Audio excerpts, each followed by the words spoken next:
Vyksta Tauragės Vytauto stadione ir jau tikriausiai supratote, jog aikštės šeimininkė yra čempionato lyderė Tauragės Tauro komanda. Tauras susitinka su Plungės Babrungo ekipa, kuri turnyro lentelėje rikiuojasi 5 vietoje.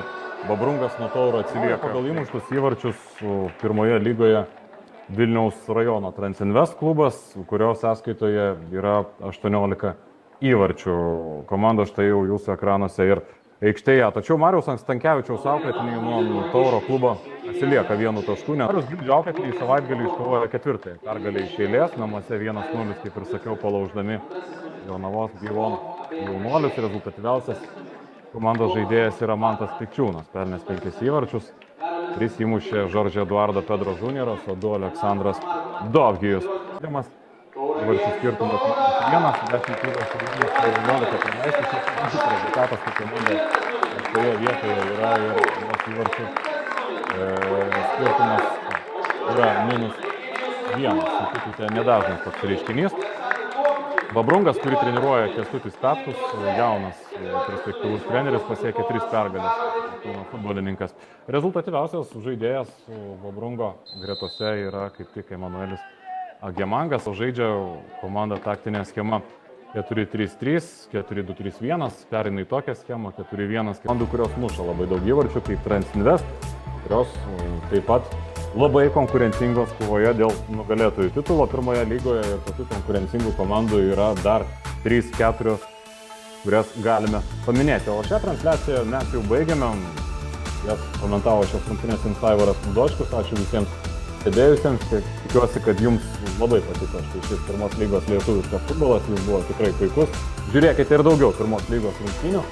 Gražaus jums šio likusio šeštadienio. Iki.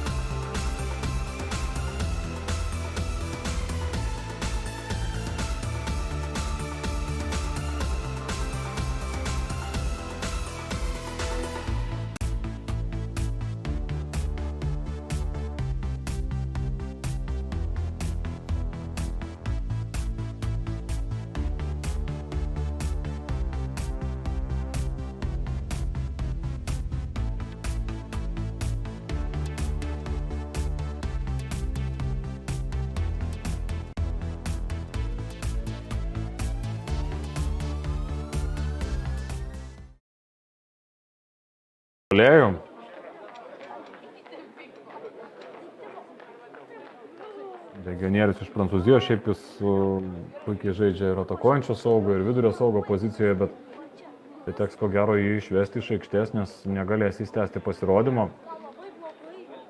Raumens trauma, oi, kokia sudėtinga trauma gali būti ir klausimas čia kuriam laikui. Ko gero Babrungas neteks šio žaidėjo,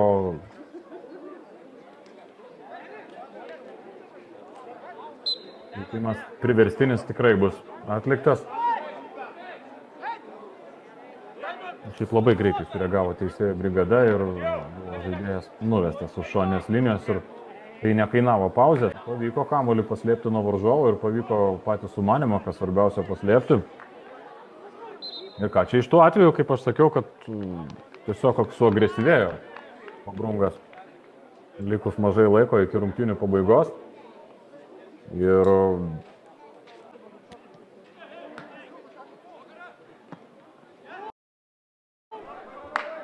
perdavimas vėl tolimas ir vėl geras.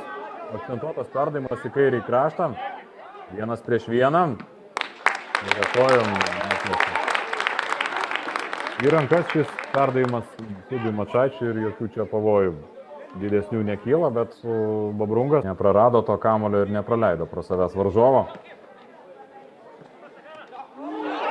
Nebuvo bandymas prasimesti ir dar vienas susidūrimas. Padaugėjo tų skausmingų situacijų artėjant rungtynėms prie pabaigos.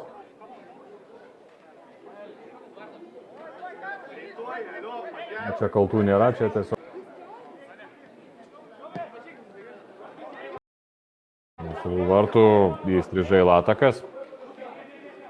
1-1, dar 2 Babrungo žaidėjai atbėga ir iš pusiau krašto perdavimą. Aš netikiu užsiūrti Sidą Mačaitį.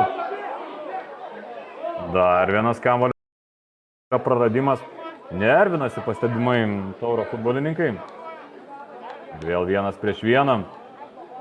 Daug tokių švelnių kamuolio paridenimų ir skersavimas. Dėkojam. Šitoje zonoje vis dėlto atsidūrė Babrungo futbolininkas. Apdovanojimas į kabutėse geltoną kortelę, bet čia buvo iš tikrųjų krestelėtas į šoną. Labai taip tiksliai.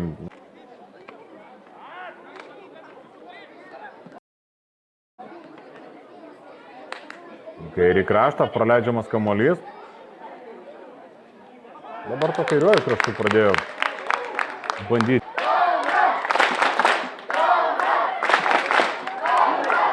Versavimas pavojingas, bet tiesiai į rankas Dariui Kublickui.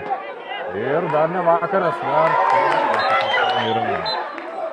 Babrungui jau nebe, viskas, 3 pliusiukai ir skelbia apie rungtynių pabaigą Egidijus Amšiejus. Kągi, Tauragės Vytauto taip pat gali kovoti dėl aukščiausių pozicijų. Na, kita vertus, Tauras nepraleido įvarčių ir dar kartą patvirtino, kad tai yra geriausiai besiginanti komanda Lietuvos pirmoje lygoje, o tokios komandos dažnai ir tampa.